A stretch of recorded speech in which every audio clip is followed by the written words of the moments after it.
Hello, everyone. I'm Professor Geek. Welcome back to the channel. Bear with me here while I just give a check and make sure that I'm coming through okay and everything looks good and sounds okay before I bring another EU book study. Going to finish up. I should probably put my headphones on, especially if I got a guest. Going to finish up the Dark Empire trilogy with Empire's End tonight. All right, looks like I'm sounding good. Got a new mic tonight that my lovely wife, Sound Engraver, is letting me use. It's an older mic of hers, but it's much better than the mic I had been using, and I'm still playing with. Is the level okay? I think it's going to be a more professional quality, but you guys can let me know. We'll see when Al jumps in how the levels are, if I need to come up or down or whatever. But with on that note, let's go ahead and welcome my co-host, Mr. Darth Sever. Welcome. The Empire will never end. Empire's End. No more. Never. We do. I just and let me know too if I go silent or something like that as well. You do sound like Buffer. If that's Buffer? Like you sound like you're like, ugh. You got a little more. Gotcha. To your voice. Gotcha. Yeah. It's a more professional mic, so that's good. Hopefully it's for the good. I'm big fancy man. Got the fancy mic. Hey, it's my wife's doing. That my wife gave me. A couple things. So it's going to be a shorter stream, kind of like last week, because Dark Empire. This was let me go back over here.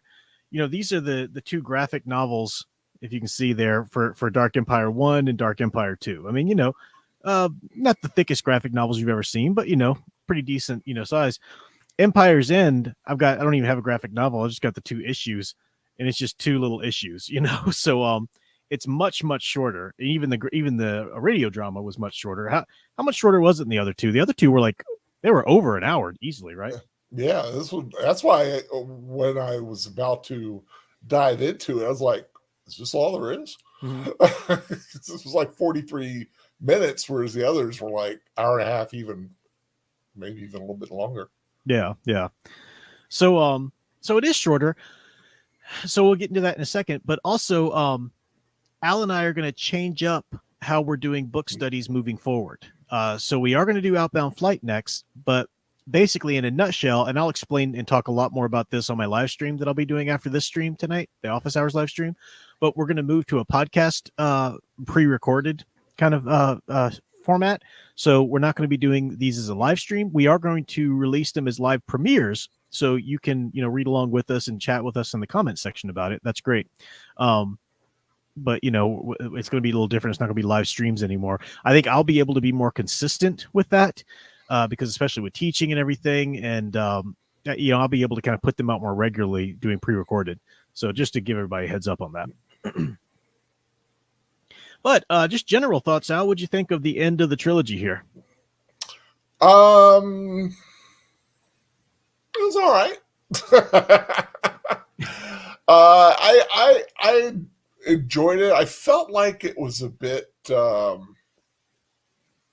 far as the audio, was a bit rushed. It's almost like I don't know you've read the comic. Yeah. Was there a lot that they kind of left out? Not really. Like major parts of the battle, I kept reading about the Battle of Calamari, and I'm like, where was it? Yeah. It's like, that was a battle. They just launched the Galaxy gun, and that was about it. Yeah. I did like Brand. I think he's an intriguing character. I like his sacrifice, and I don't know if you want me to get too far ahead. No, yeah, we'll talk about whatever you want to. I liked his sacrifice at the end to kind of take the Emperor with him, basically. He's like, if I'm going, I'm taking you with me. Yeah. And it kind of reminded me of, if anybody remembers in the original series, Star Trek, I can't remember the exact, I can't remember the title of the episode, but where they had the 2 guys from the different dimensions, and and they kept meeting each other in this tunnel, and they were going to be like, they closed each side, and then they were going to be battling forever in this in between space. It's like it's almost like how I'm picturing the Emperor and Bran forever in conflict within the Force. It's not forever, but yeah, I mean, well, I mean, who knows, right? At this point, you never know. Yeah, Brand is such a cool character. We can go ahead and talk about him now. We did meet him in the Battle of Calamari, by the way. I think it was in part 2. That was where they were there. That was the World Devastator over there. Or might have been. Okay, maybe it was like the end part. But yeah, no, it's a very short comic. Now, I don't know if I feel like well, I like the ending to the trilogy. Like I said, someone said in the trilogy that it's still better than the Disney sequel trilogy. I'll agree with you there. But, I've made my thoughts known about, Dark Empire. I think, it started out on some missteps. That being said, I thought part 2 was great. And I liked the way it ended. It is sad about Brand. What a great character, though.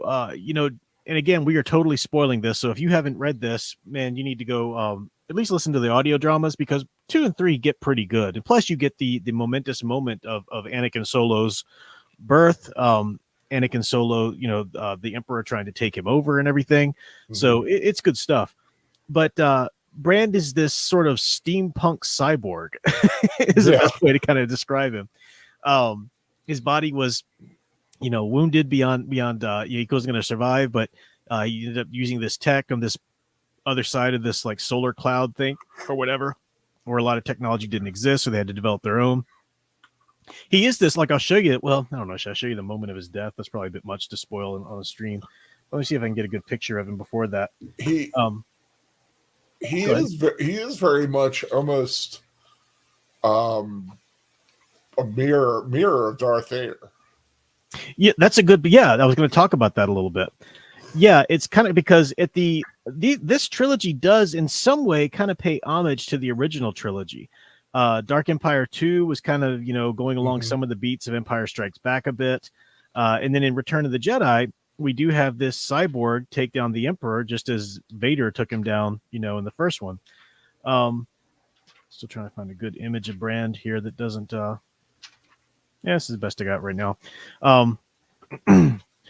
There he is in the bottom. You get his back there. He's like this sort of floating ball. Yeah. But he's a Jedi. And he's got these powers, and he can even use more than one lightsaber with all these extra arms that come out of him and stuff like that, So an interesting character, on the one hand, even though his cybernetics give him extra, abilities, he's also disabled, basically. He can't, sit down, he can't do certain things, with his human body and stuff like that. But he's still got that Jedi power. And it is him who takes out the Emperor again. Also, in a way to he's doing it to save the new Anakin, so is whereas Darth Vader took out the Emperor as a way to sort of save Luke, but also kind of redeeming himself, redeeming Anakin. This is saving Anakin Solo, the baby, because the Emperor is trying to transfer his essence, into him. The only clone that was left to him at the end of Dark Empire 1 was this weakened clone that can't survive very long, so he's got to try to go into Anakin Solo, this very force powerful child. And I don't know who it was, but it's like his doctor or whatever was saying. The woman attending to the Emperor Palpatine. Yeah. Yeah. It's like anger is it's speeding the clone's demise. Well, yeah. And I'm thinking, that's all that man is rage and anger. No wonder he's aging so fast. He's so strong in the dark side. And see, the dark side, clones aren't able to, the physical bodies can't contain that much dark side. And so anger being the one way he's, most manifesting the dark side. Yeah, exactly. It's just like, man, is your eternal life even worth it? It's like saying, don't look down. Of course you're going to look down when someone does that. Exactly. Don't tell me not to get angry. Exactly. Thank you, Ed Starr, for popping in, channel member for 31 months. Good evening, everyone. Notifications finally work. Great to see you there. And Eldritch fan, thank you for the 199 super chat. Said, "Dear Darksiders, you, sir, are no Darth Vader." Yeah, exactly. We do get these interesting executors and stuff like that. I forget the name in this one. What was his name? Cedric's is one that was in the last one that died, but who was the his new like number 2 guy? I forget the name of him. The you know, I showed you the art a little bit. The art is I personally like the art in the part 3 better than the art from the first 2. And again, that's not a qualitative judgment on the art itself. Cam Kennedy is a great artist. I really like the expression that he did. He's a very wonderful artist, but this feels more like Star Wars. This is Jim Bakey, if I'm pronouncing his name right. And Dave Dorman, of course, doing the covers again, you know. But you know, this is the art here. I'll just show you an example. You know, this is Han and Leia and Vima and Chewie and, you know, C-3PO and all of that. Where is the, you know, Yeah, remember, I did notice in the video that the art seemed to be a lot better than some of the other. But this Cam Kennedy's where he was doing more of like a full color wash expressionistic thing, you know, and the characters didn't really even look like themselves so much. And it's, again, very lovely and artistic. And it's, you know, I'm not saying it's bad art, but for me, this just felt more like Star Wars personal. Yeah, which, I mean, you know, Pollock is, you know, is great art too, but yeah, you can't really tell what it is. But the one thing, and I'm wondering why this was done. I noticed that you do see Lando in like I think we talked about a little in part 2, but this one also. But the audio drama did not include him.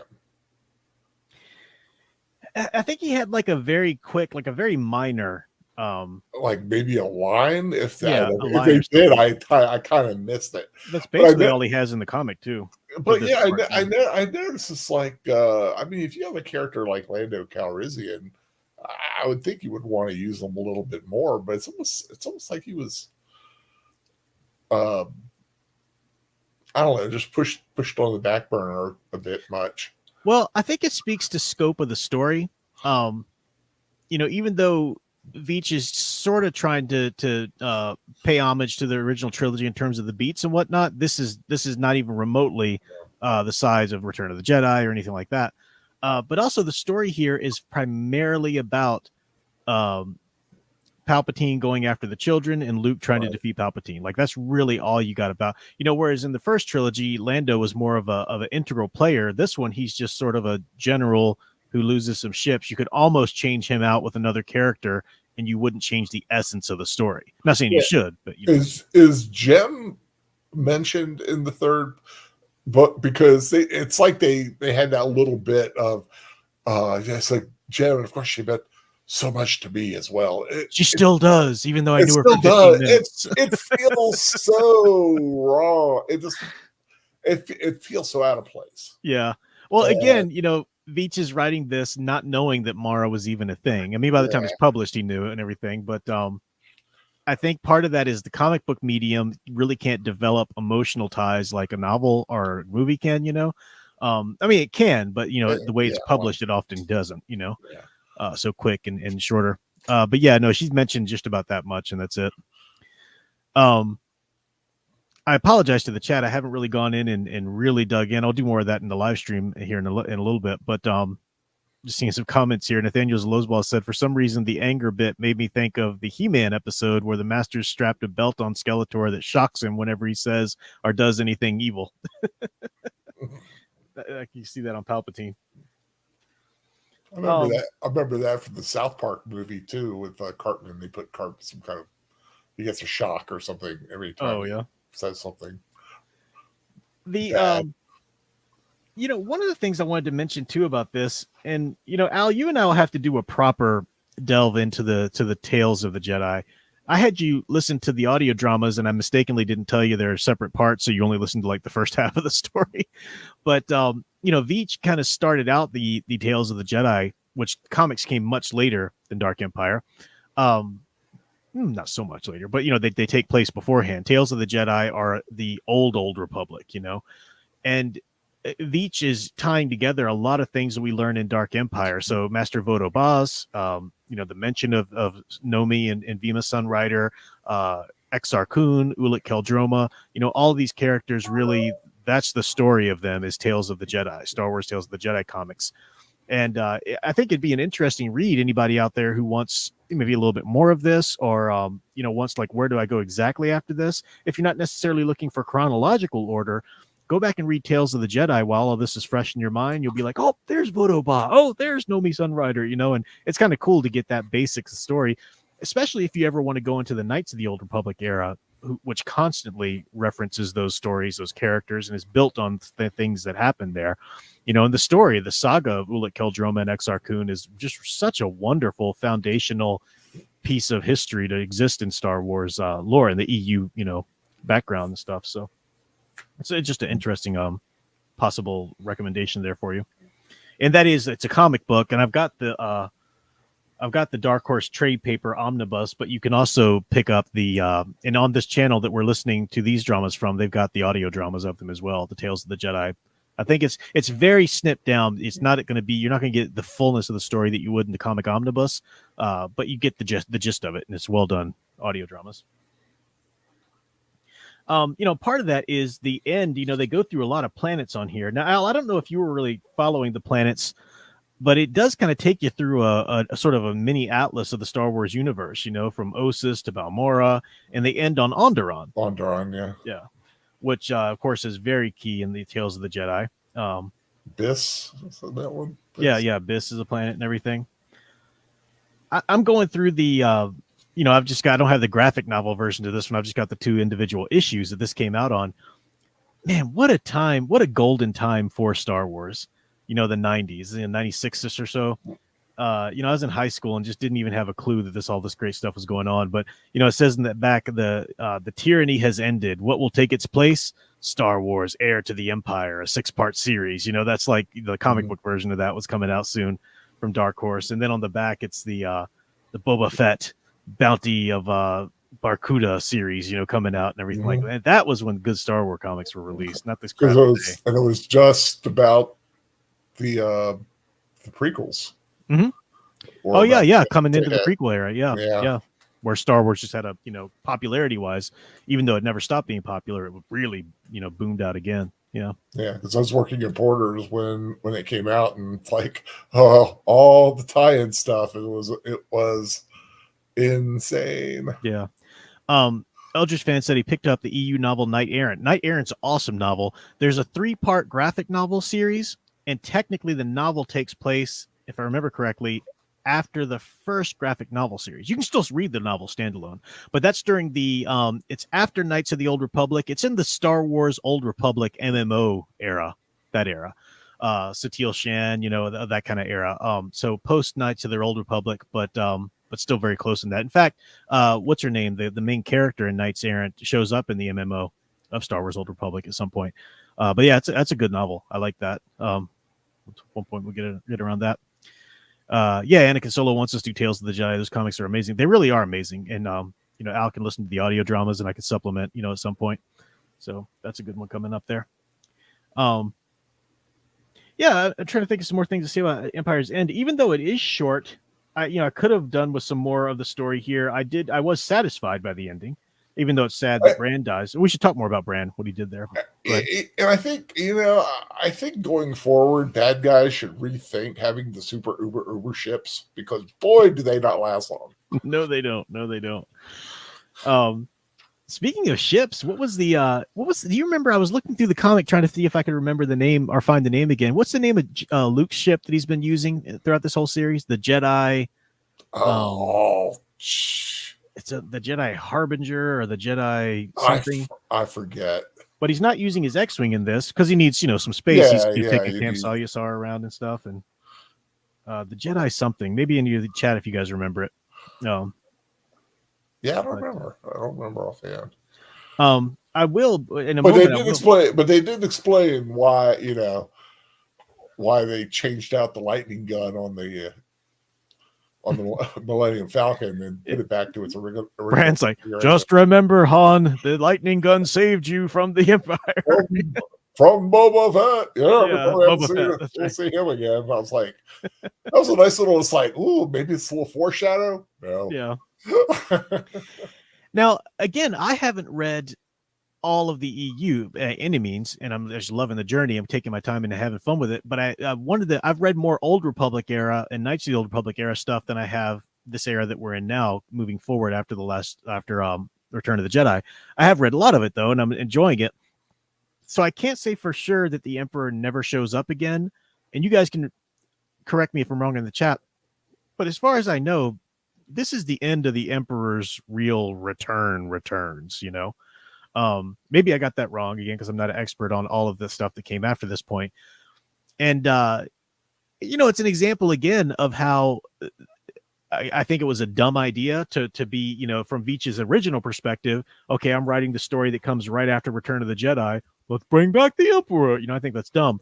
But you know, as the EU came around it, you've got the chronology of like the Thrawn trilogy coming first, the X-Wing Chronicles books coming first with Izan Ishard, you know, and Thrawn, all these other people trying to come to power in the Empire. You know, eventually it's conceivable that the Emperor's essence, you know, found these clones and eventually made his way back for a little bit.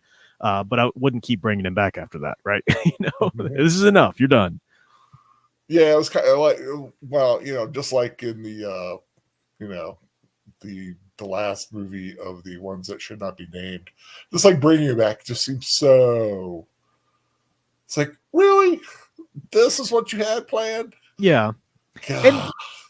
And I'll hear what you think about this too, Al, because you read Darth Plagueis with me. But Andre Hernandez says, "Don't you think Dark Empire connects well to Darth Plagueis since Palpatine is able to achieve immortality?" And it does. It's another example of how the EU comes around thematically and just kind of works. It just fascinates me so much about the EU, how you had these people writing the stories different times, but really just loving the lore and loving the spirit of it all. And, you know, so I think this works. It shows how the Sidhari, I think is the name of it, or I forget, Sithari, yeah. Palpatine really coming in the long line, like after Plagueis, achieving what Plagueis couldn't, you know? I mean, did you get any of that essence from it, or were you thinking about Plagueis as you read it?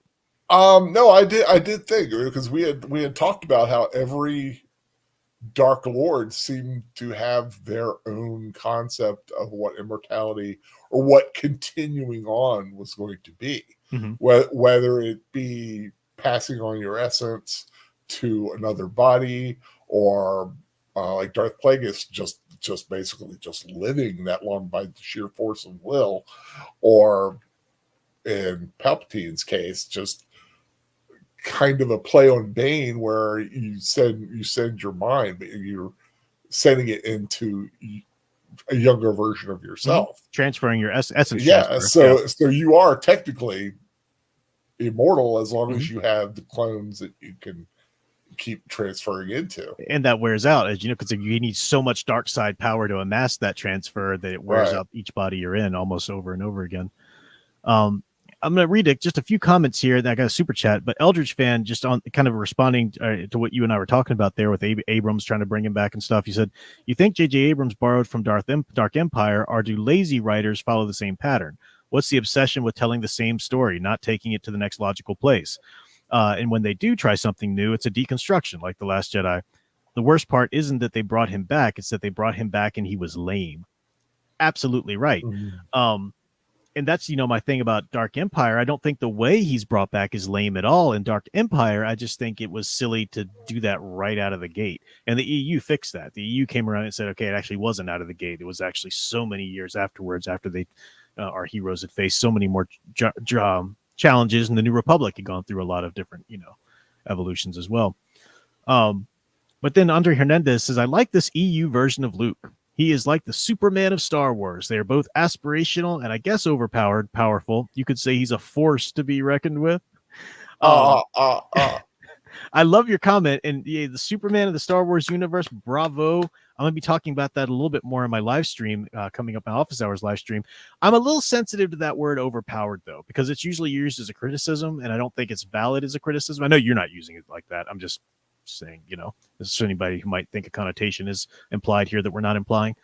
But yeah, you know, he's the aspirational hero of Star Wars, and he should be treated like that, and it should have his effect on the universe around him going forward into the continuity should be like that as well. Okay, so back to Bran, just so I don't forget. His sacrifice there, the Emperor is trying to transfer his essence into Anakin Solo, and Brand gets in the way with his force powers. Now, Brand has been pretty mortally wounded at this point, too. In fact, he's wounded several times at this part 3, and he always says, I can be repaired. It's all good, because he's War Machine. But this last part, he's pretty repaired beyond damage. He's like, I'm dying, period. But when the Emperor is trying to transfer his essence into Anakin, because they have this big showdown in Han, you kind of want, like, this is so in character for Han, but at the same time, you just want to reach out and smack Han. Like, come on, Han, the Force works differently. He's like, he takes a blaster and just he shoots him. Like, you're not gonna just be able to shoot the freaking Emperor with a blaster and let that be the end of the story. Come on, Han. At the same time, that's Han, right?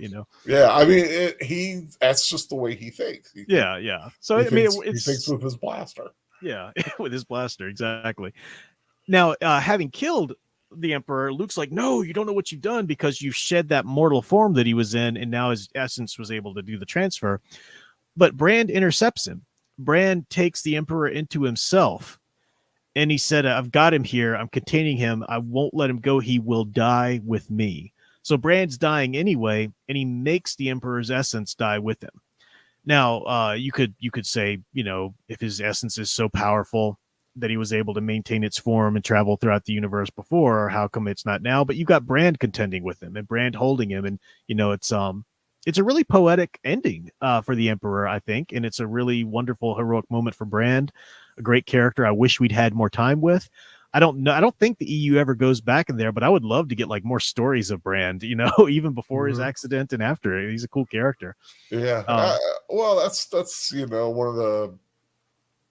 of the things you can say about a decent writer when they do delve into the universe. And some of the one, I can't think of any offhand now because it's been so long, but you just get these little interesting characters, and they write them just well enough that you're like, I wonder what they were like before.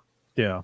Or it's like after everything, he's like, you wonder what their life is going to be like if they survived, of course. But and Brand's like, well, it's like, man, the Young Adventures of Brand, would it be an interesting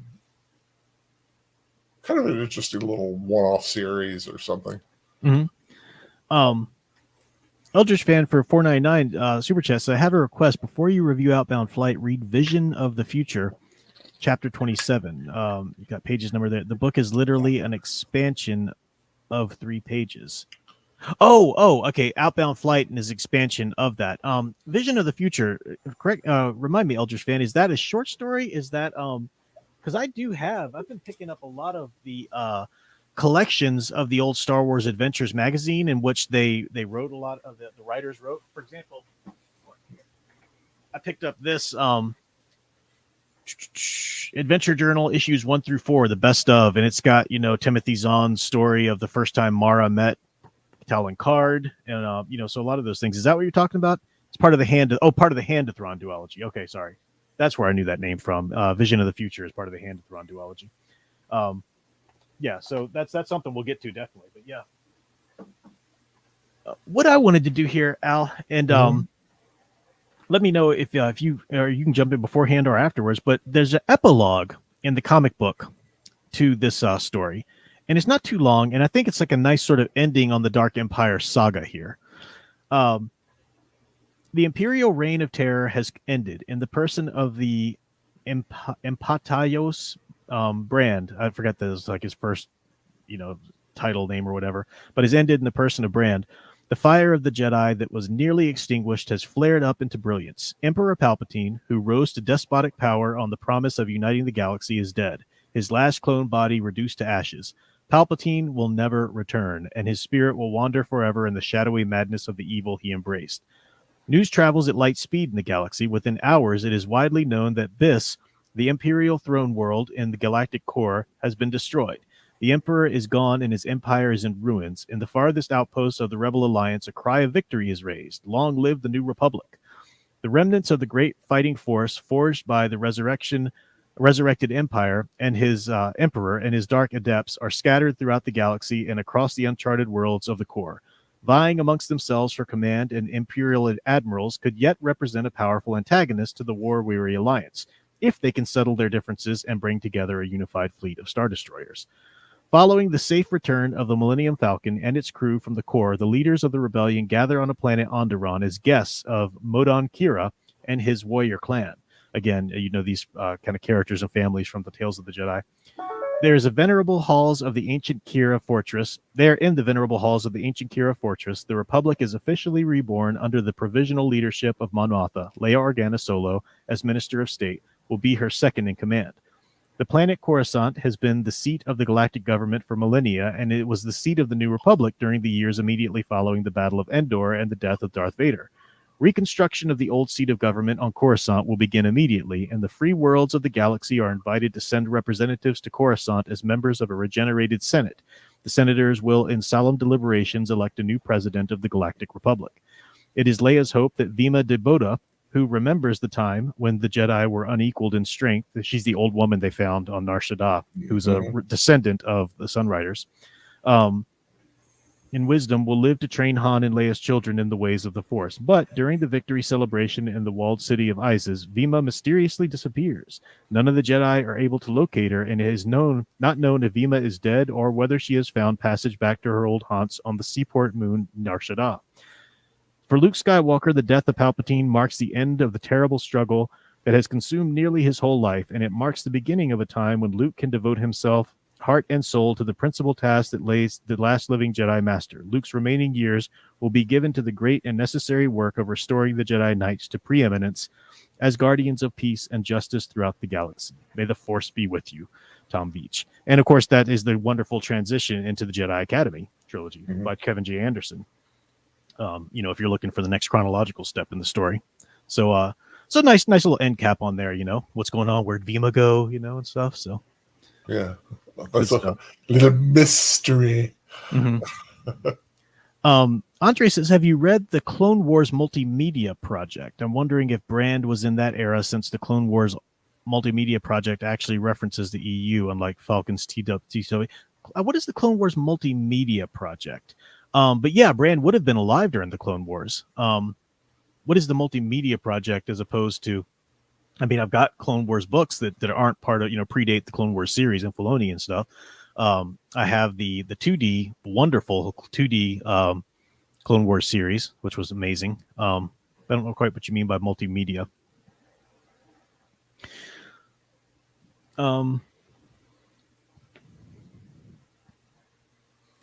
Tricon 40. So, would you say Brand needs a brand new story? Ba-dum-bum. You guys are with the cheesy jokes tonight. Nothing like a good dad joke. The radio drama didn't have Jem's brother's death. You're right, Andre Hernandez. Yeah, Jem's brother died. I don't think the radio drama did. The radio drama not have that? I thought the radio drama had that. Maybe I'm misremembering. It's kind of hard. Well, they focus so much on Jem's death and Luke's reaction to it that if there was one, I thought for some reason, if they did, it was so barely mentioned that it just didn't click. Yeah. Ghost Planet Max talking about the possession thing. You're talking about like Freddy and Jason, or even Joker trying to possess Tim Drake and the Batman Beyond thing. It is a trope. But I think it can be a well done trope if done well. And I'd like the way Eldritch Fan contextualized Anakin Solo, sort of the Sir Galahad of the Star Wars universe going forth at this point, which is great because Luke was the Sir Galahad, in the original trilogy, and he had his Merlin, his Obi-Wan Kenobi, and now you got the next generation coming out, kind of transferring over and stuff, which is interesting and a lot of fun. But there are so many more adventures. This is not like, okay, now all of our heroes are old and just building a school. Oh no, you got the Yuuzhan Vong, you got all these kind of great adventures to come in the EU chronology. So just checking our time here. We got 10 minutes to wrap up because Al's got to actually I should wrap up. No, I need to wrap up now actually, because my next stream's supposed to start at 9:30 and I gotta pee first. That's an interesting way just, to hey, It's human. Hey, um, hey, any, I feel like I'm kind of rubbing off on you because you know me. I just who knows you might have been peeing while you were talking during this stream. Who knows? I could have. I got my little buddies next to me. Well, do you have any final thoughts? No, just a nice little adventure to end on. I look forward to Outbound Flight. These are a lot of fun. It's always nice to have. It'll be interesting to see how it goes with the doing it the podcast way. Mm-hmm. But I mean, I say podcast. There'll be videos that will on the I mean, it'll YouTube. be like this. It'll just be it won't be live. We'll be chatting with you live though in the comment section while it's premiering. So, but that'll be interesting. But should I just do my little spiel about? Yeah, go ahead. Yeah, what's coming? Like I said, if you haven't subscribed to my channel, Big Al Presents, I really hope you do so. I got some reviews up this week, including the one for Jason Statham's The Beekeeper, and a few other ones. And I'll have some more stuff coming up this past week. But the big thing is at 10 o'clock tonight, on my channel, we're doing a rewatch of The Rocketeer, the 1991 Disney film, which is a lot of fun. And we have a giveaway, courtesy of my two co-hosts. We are going to be doing a giveaway of a Rocketeer action figure. Cool. Awesome. Not quite sure how we're doing it yet. We've got to figure it out because it's all brand new. It just came up today, and they had one, and they were saying let's do a giveaway on it. I was That's like, awesome. Okay. So yeah, if you want that, you got pretty much be in the chat. We'll figure out how we're going to do it, but so yeah, 10 o'clock we'll be watching the Rocketeer. We'll have a Cosme link is available to watch it as we're watching it. But of course, if you come by and check it out later, you're gonna have to have your own version. But I think it's on Tubi. Cool. I don't know what. I think I saw somewhere it's on Tubi, but it is a wonderful movie. It's a real good one. And director Captain America: First Avenger, doing the 40s before he did Captain America. So it's got some good DNA. Got lots of good stuff coming up. I have all my rewatches planned through the end of April. Awesome! You got some good stuff coming up. Got some real good stuff coming up, I think. Let me just make one comment here before I wrap up. Eldritch fans say I like the interactive book studies of the live stream. Well, they'll still be interactive because we'll be chatting and answering questions and getting your thoughts and comments in the chat.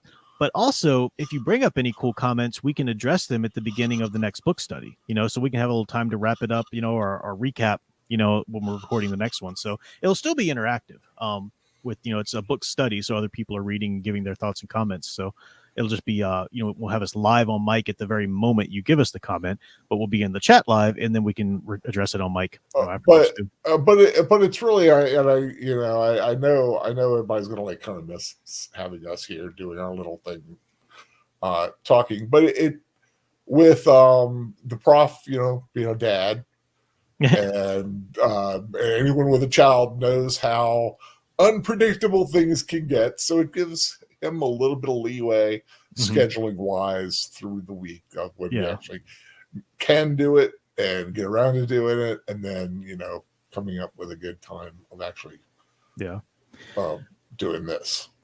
And it is true. Very much thank you to Ed Starr for the super chat there. Great conversation. Thank you for keeping Saturday night awesome. Very much appreciate that. Once I do the little switcheroo here, I'm going to be over on my office hours live stream, which is already set up and got some people waiting in there. So if you're still looking for more Professor Geek content, you got it coming up here.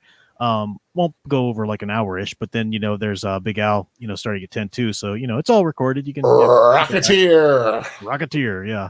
So first rewatch of the new year for Films with Friends. Yeah. Eldritch Fan says Outbound Flight is more interesting when you know some of the background from it. Yeah, I will. I'll read those three chapters or 3 pages. I don't want to spoil Hand to Thrawn because I want to read that in its continuity. But yeah, I'll definitely read those 3 pages you mentioned. So thanks for bringing that up. All right, guys. Thanks for following along. It was an interesting and fun little adventure through Dark Empire. Outbound Flight will be a bit more in depth, because we're going through a novel and stuff. And I will put on a community tab what chapters we're going to start.